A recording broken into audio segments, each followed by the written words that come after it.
Assalamualaikum warahmatullahi wabarakatuh. Halo semua, perkenalkan nama saya Nada Nadia, saya perwakilan dari kelompok 4.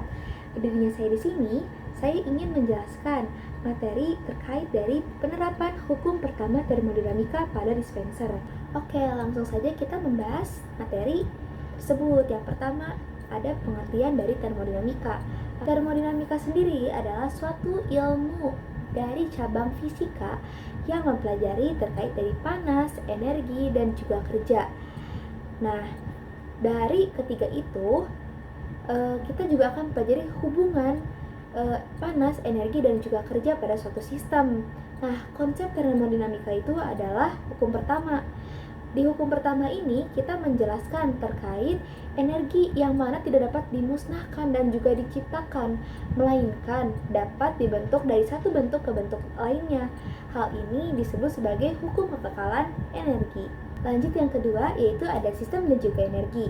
Dalam konteks termodinamika, sistem itu dibagi menjadi dua, yaitu ada sistem terbuka dan juga ada sistem tertutup. Pada dispenser itu sendiri terjadi sistem terbuka. Mengapa? Karena terjadinya aliran massa ataupun air dan juga energi ataupun panas.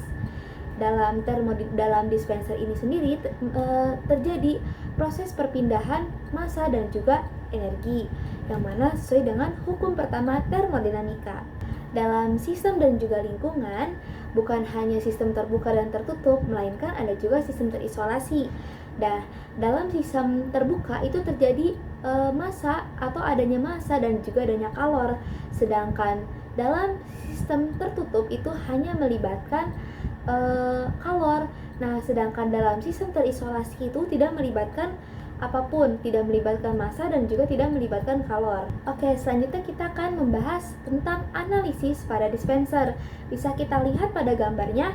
Nah, dari gambar tersebut itu kita lihat bahwasannya ada E-in pada tabung, terus ada delta E sistem, dan juga ada E-out, yang mana pada E-in ini itu adanya listrik, terus di E-out-nya ini itu terdapat energi panas ataupun terdapat juga cahaya.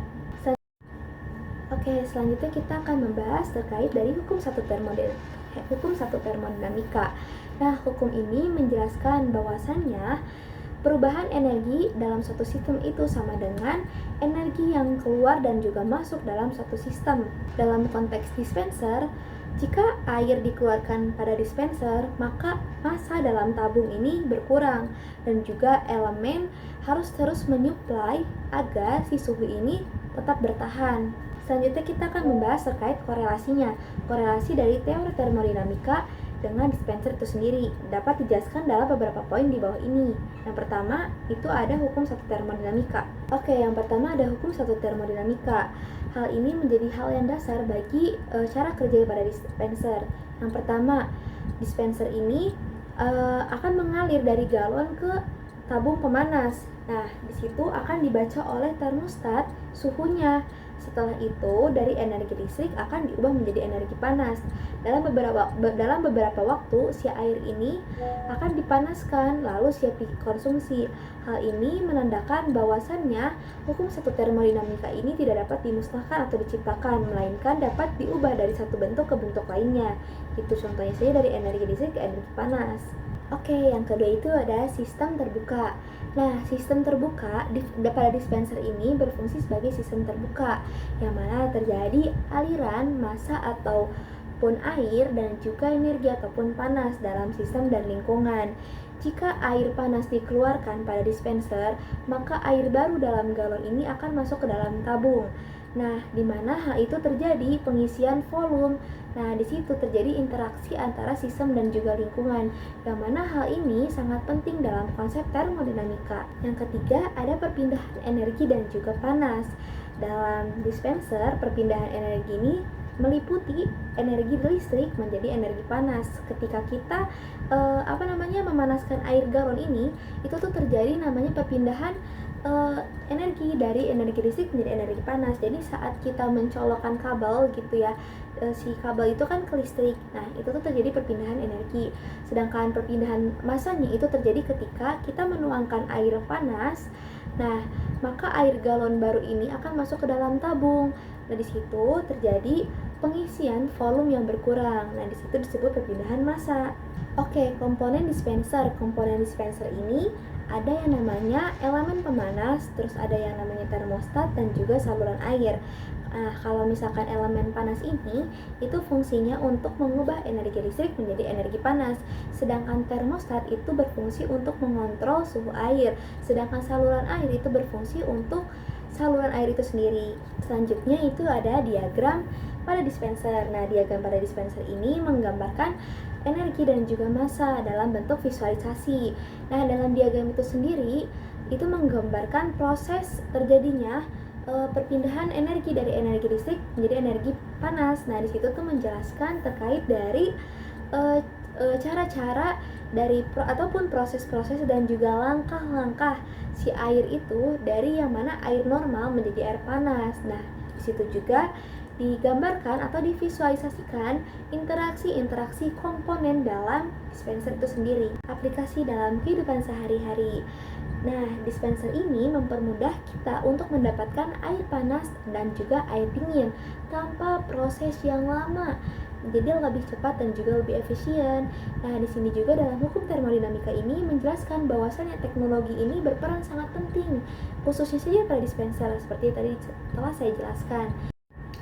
Lanjut ke pengertian dispenser. Dispenser itu sendiri merupakan alat elektronik yang berfungsi untuk menyimpan air ataupun menyediakan air dengan suhu yang bervariasi sesuai dengan si penggunanya. Contohnya saja dalam suhu air panas yang mana digunakan dalam pembuatan teh maupun kopi. Dalam dispenser modern biasanya menyediakan tempat untuk mengontrol air, mengontrol aliran air, suhu air, bahkan keamanan tambahan. Berbeda dengan dispenser konvensional yang tidak menyediakan ketiga tersebut, seperti tidak menyediakan tambahan keamanan, terus tidak menyediakan fitur untuk memperbaharui suhu atau mengendalikan suhu, dan juga fitur untuk mengontrol aliran air. Oke, lanjut ke komponen-komponen yang ada pada dispenser. Komponen-komponen yang ada pada dispenser ini dibagi menjadi dua. Ada komponen pada bagian dalam, ada juga komponen pada bagian luar. Dalam komponen dalam, yang pertama itu ada saklar on-off yang berfungsi untuk mematikan atau menyalakan si dispenser itu sendiri. Yang kedua itu ada termostat 1 yang berfungsi untuk mengendalikan suhu air, termasuk juga pada termostat 2 yang mana di situ berfungsi sama seperti termostat pertama. Selanjutnya yang keempat itu ada sumber daya sebagai penyalur daya, dan yang kelima itu ada elemen panas yang berfungsi untuk memanaskan air. Yang keenam itu ada saluran air panas yang berfungsi untuk menyalurkan air ke dalam tabung panas.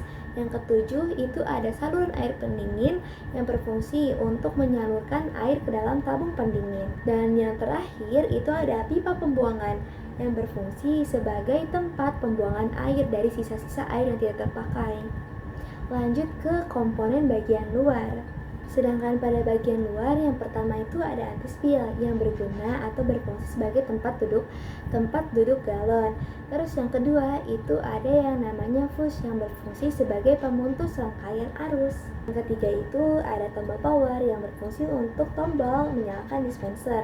Yang keempat itu ada power yang berfungsi sebagai indikator on. Terus yang kelima ada indikator hot yang berfungsi sebagai lampu indikator hot. Terus yang keenam itu ada extra hot yang berfungsi sebagai lampu extra hot. Yang ketujuh itu ada tombol extra hot yang berfungsi sebagai tombol extra hot. Yang kedelapan itu ada red water tap yang berfungsi sebagai tempat keluarnya air panas. Terus yang kedelapan itu ada blue water tap yang berfungsi sebagai tempat keluarnya air normal atau air dingin. Dan yang terakhir itu ada drainage plug yang berfungsi sebagai wadah untuk air yang berceceran. Untuk studi kasus bisa kita lihat pada gambar. Nah, di situ juga sudah ada soal dan juga sudah ada penyelesaian. Nah, sekian presentasi dari saya. Kurang lebihnya mohon maaf. Sekian dan terima kasih. Wassalamualaikum warahmatullahi wabarakatuh.